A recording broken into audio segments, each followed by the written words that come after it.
Bom dia, turma. Tudo bom com vocês? Eu espero que todos estejam bem. Na nossa aula de hoje de ciências, vamos falar sobre a classificação dos animais. É um assunto presente no nosso capítulo 3 do nosso material ético. Então, pega seu material e me acompanha.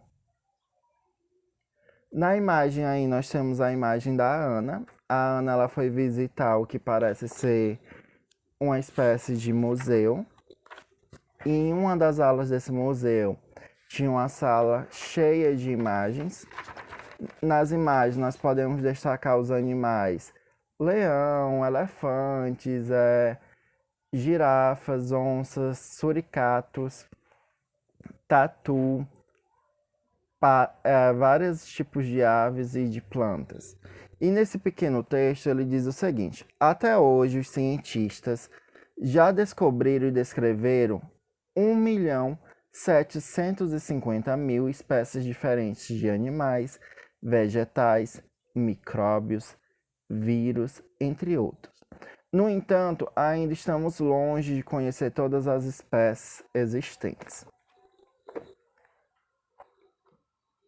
Quando nós falamos de seres vivos, nós estamos falando da capacidade de crescer, se desenvolver, se reproduzir e morrer.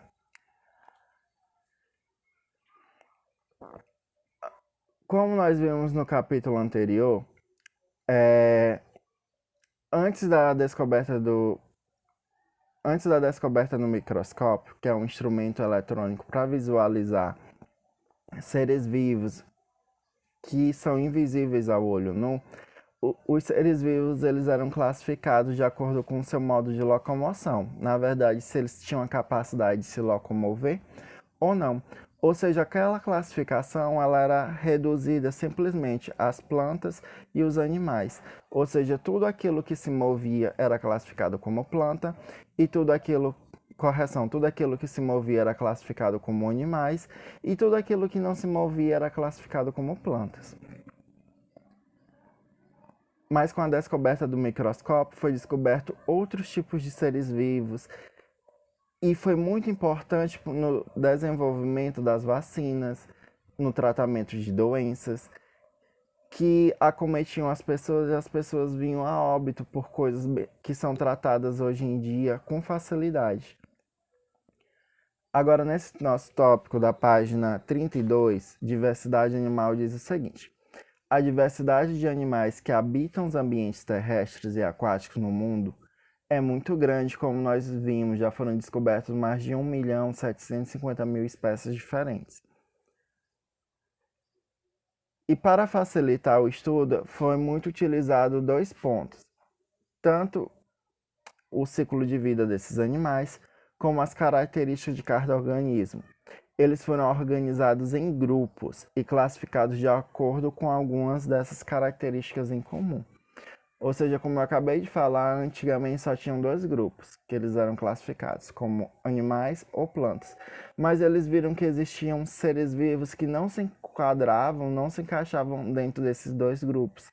E assim, com as pesquisas, foi aumentada a quantidade de grupos existentes. E até mesmo dentro desse grupo de animais que tinham capacidade, tinham animais bem distintos, então foram surgindo outros grupos dentro dessa classificação de animais.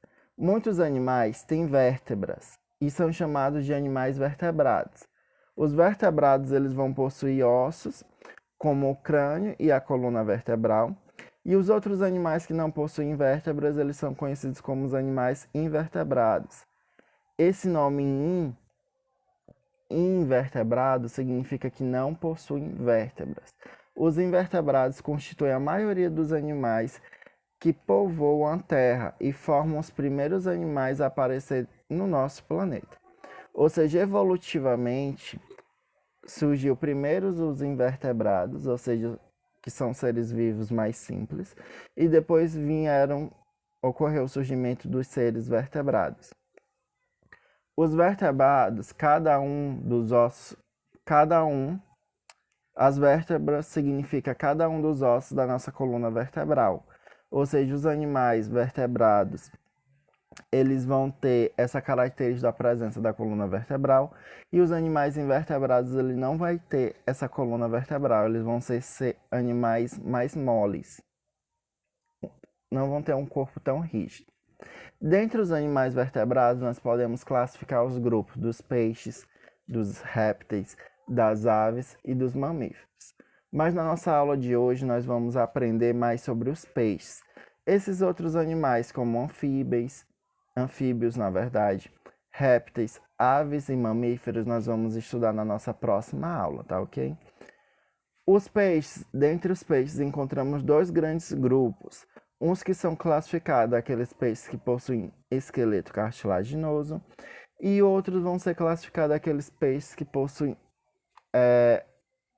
esqueleto ósseo, que nós conhecemos como espinhas. Ou seja, os peixes cartilaginosos eles não vão ter essa presença dessas espinhas, que são os ossos, e os peixes ósseos vão ter a presença dessas espinhas. Alguns peixes têm corpo coberto e protegido por escamas e geralmente têm dentes. A água que entra pela boca dos peixes passa pelas brânquias, onde ocorrem suas trocas gasosas, ou seja, por onde os peixes eles conseguem respirar. A água que entra pela boca dos peixes passa pelas brânquias, onde ocorrem essas trocas gasosas, e sai por aberturas laterais, que são localizadas ao lado da cabeça do peixe. Nos peixes ósseos, as brânquias estão debaixo de uma estrutura que é conhecida como opéculo.